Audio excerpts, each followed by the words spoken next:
Northeast Ohio is in mourning today with the passing of Lou Stokes, the dean of the region's politicians. That's the subject of a special edition of The Opinion Show, a discussion by the editorial board of the Plain Dealer and the Northeast Ohio Media Group.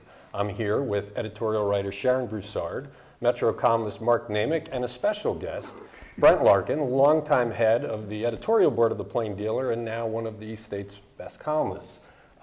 Brent, over the years, as I've talked to you about various politicians, I don't think there's anybody that you've seemed to have viewed as exemplary as Lou, a special politician. What makes him stand out in your years of covering politics? It was a function, in part, what made him, his special gift was his personality, and he was this gentle soul with a steely side to him, but he was so likable. He was just the consummate gentleman, and he had this career that ran down two tracks, difficult tracks, one in Washington and one here,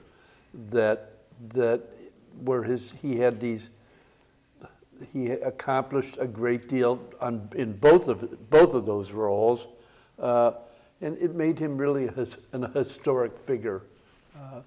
His career was very different than his brother's, but it was the equal of his brothers at the very least. And Carl gets the historical significance, the first African-American mayor of a major city, but who would you say had the greater impact on Northeast Ohio? Well, the greater impact on the city's history was Carl, as you noted, and Carl was the first black mayor of a major American city elected in 1967. But Lou had a longer career, and in many ways a more meaningful one, because Lou was a power in the Congress, and the 21st District Caucus was, Jesse Jackson made a point to me when I talked to him a couple weeks ago, that it was the most powerful political entity perhaps in the United States. And it was formed by Carl, but Lou is the one that nurtured it into this political force. If you had a choice in the 60s, 70s, and 80s in Cleveland of being endorsed by the Democratic Party or the 21st District Caucus, you would not hesitate. You would take the endorsement of the caucus. And there's a lot of legacy related to the caucus. Probably the best known here is the annual Labor Day parade that takes place at Lugister Park, and that came from Lou. And at a time during mayoral races and things, that was the race that you wanted to be, or in the parade you wanted to be in, and people would often jockey because you wanted to be closer to the front, and that was kind of seen as a sign of where you stood within the political dynamic. And this was, even years after Lou stepped away from that and passed the torch to Stephanie Tubbs Jones. But that really is, back to Brent's point, it all came from that caucus and that power. And the one criticism of maybe what goes on today politically is that caucus, in its new form under a new district and under a new congresswoman, isn't what it once was. And there are those that still long for that. And if there was one knock on Lou, it was people wanted to keep him to themselves. And they saw his second life in Washington and after retirement as almost, they felt like, well, he's not here anymore. He left us. Where is he? Where is he? And that's the little nag out there in the community that they wanted Lou here all the time. Yeah, and I think I would mention like his effectiveness in Congress, which nowadays, with Congress bickering, it's just hard to imagine that anybody could wrest away that much money and get that many compromises from Republicans. Yet he was able to do that, and that's one of the reasons why you see a number of things, buildings and things like that are dedicated to him, because he really was a rainmaker, but he was able to get along with, people on the other side of the aisle, which is a lost art, it seems, nowadays in Washington. He was a cardinal, and it's like, if you want to compare it to the Vatican, he was a cardinal, and that is a title reserved for about less than 20 members of Congress. They have to be a member of Appropriations Committee with a Appropriations Subcommittee chairmanship, and it's a little complicated, but he was one of the most he was chairman of the House Assassinations Committee, chairman of the Ethics Committee, And this is all largely a function of his friendship with Tip O'Neill, who was a somewhat legendary House Speaker. Now, the other interesting thing is that he's one of the co-founders of the Black Caucus, which I guess in that day was with Bill quite a Clay, I powerhouse. believe, Yeah. who was Lou's best friend was Bill Clay, who was a kind of a legendary congressman from St. Louis. Back to Mark's point about he raises a great point about the Labor Day picnic and parade. You had to be there, or you might not win. 1977 was perhaps one of the more interesting mayoral races in the city's history. You had an incumbent mayor, Ralph Perk, got beat in the primary, and you had this runoff election between Dennis Kucinich and Ed Feehan. It was back and forth the entire time. The 11th hour, Lou endorsed Dennis Kucinich. And lo and behold, Dennis won by 2,000 votes out of, at that time, there were almost 200,000 people voted in the election. And in 1980, when Ted Kennedy challenged an incumbent sitting president for the Democratic presidential nomination, Jimmy Carter, Lou, again at the 11th hour, Carl was in New York then, Lou endorsed Ted Kennedy against the sitting president, and Kennedy got 65% of the vote in Lou's congressional district. Yeah. That speaks I'm to just the kind of curious as to, who do you think fills that role now? I remember that even when he went off to Washington, as you said, he could still, he still had a lot of sway. And I don't see anyone nowadays like Marcia Fudge, for example, or any of the other Congress people playing that kind of role. No, in those days, and Right, we don't have the pork anymore. That was part of it. That's gone. Good point.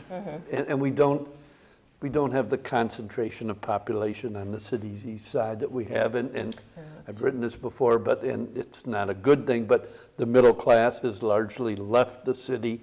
The black middle class has left the city, and we're not going to turn back the clock, and it's not really necessarily an indictment of the people who run the caucus now, but hey, in terms of charisma, no one in Cleveland politics has or will ever match Carl Stokes.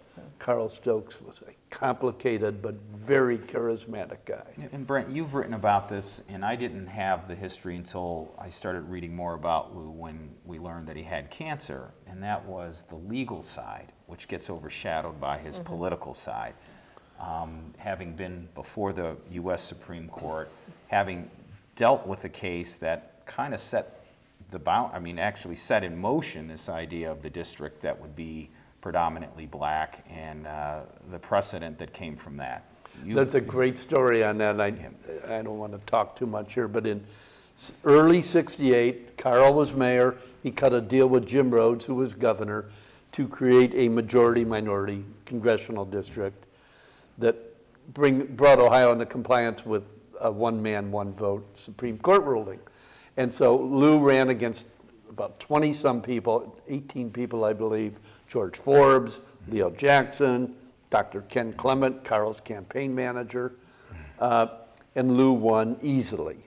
And the conventional wisdom was, and they always denied it, but was that Lou would keep that seat warm until when Carl was done being mayor, and because Lou was didn't want to be a politician, he wanted to be a lawyer. Back to Mark's point again about Terry versus Ohio was a landmark Supreme Court case. And when Carl decides to leave the mayor's office in at the end of '71, many people believe that Carl said, "Okay, Lou, you're ready to step aside now, and I'll take this seat that I created." And Lou kind of liked the job by then and decided, no, I'm going to stay here. And Carl went to New York and got a good job. And the community liked Lou, but they liked Lou in there. And Lou was a very likable guy. Personality was a little easier. Much easier to deal with. You had these four people who were very different, who ran the town, essentially ran the town in the 60s, 70s, and 80s. Carl, Lou, George Forbes, and Arnold Pinckney. Yeah. But Lou was by far, Lou was the most widely liked personally of the four. When he got sick and called you and said, hey, I have terminal cancer and I'm hoping you'll come by and talk to me about making sure my obit is done right. What was the message that he was trying to convey? I mean, clearly it was important to him that the record be clear. What did he want said? How did he want to be remembered? Lou was the proudest man I have ever known in public life. He was proud of his family. And you know, I guess it's a factor of, I'm the oldest guy around. I'm certainly the oldest guy at this table. I started covering him in '71. He was more comfortable, and I think I reached out to you that night. He called me on the night of July 11th, excuse me, and I saw him a few days later. He never asked me to see the obituary I wrote. You know, I just had a pretty good relationship with him, and he wanted to be confident that his record and his legacy would be characterized fairly. And any number of people here could have done it. He just knows me a little bit better. But what do you think the central theme that he'd want to be, his legacy? Is it the fact that he was able to work collaboratively across the aisle and get things done, or? I mean, he was scandal-free pretty much through his career. He's pretty much. Scandal, he bounced some checks, as did almost everyone, and you know, he had an arrest. No, he had a driving arrest, not an arrest. He had a driving conviction. I think it was '83, but I think his message wanted to be that he is a product of one of the poorest neighborhoods of this city, and he wanted to be seen as an example, primarily to young minorities, that you can succeed and you can make it here. And a lot of people aren't making it, and they're not making it today, but he did it, and he didn't have any help along the way. He and his brother did it on their own.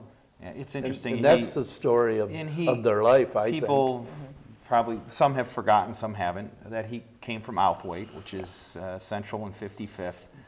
I've spent time in there both prior to the PD and here covering different issues. You still have a larger legacy for Lonnie Burton, the councilman who's there. You got a rec center right there. I do wonder how much people there connect today to Carl Stokes and Lou Stokes. Yeah. That might be something that could be done going forward to bring that back home. He and his brother were raised by his mother, and I think, Brent, you pointed this out, whose mother actually was a house cleaner. She was a domestic, yes. Yeah, and not a house cleaner, but helped, in communities that he would then later go on to represent. Yes. But, if you've ever been to Outhwaite, it is almost still stuck in time. Those squat brick buildings are still there. The courtyards are really everybody's front yard. That's where you get to know. And it's just hard to capture that. But Lou's legacy there is probably something that people shouldn't forget but have forgotten. Yeah. Now I want to point out that at one point they did have a little museum in there for Carl and Louis Stokes. And the reason why it's been stuck in time, partly, at least I think for a great deal, is it's a historical landmark. It's one of the first public housing projects in the country, and so there's like limited things that you could do to it, but we'll look the same. Well, let's close. You did seem to know him best of anybody out there. How do you think he should be remembered? I think more important than Lou, and we've noted Lou and Carl have a lot of buildings and facilities named after them in town, but I think it's the lives that Lou led is how he should be remembered. He had this wonderful family, which I saw his grandchildren doting on him when I went out there a few weeks ago and spent some time with him. He should be remembered. It just should be remembered as a life well led, and a life that should serve as an example to all people in Greater Cleveland, as he did it the right way. If you have thoughts about Lou Stokes, or memories or personal stories of your involvement with him, we'd love you to share them in the comments where you found this show, and we'll see you next time on The Opinion Show. Thanks for coming in. Sure, my pleasure.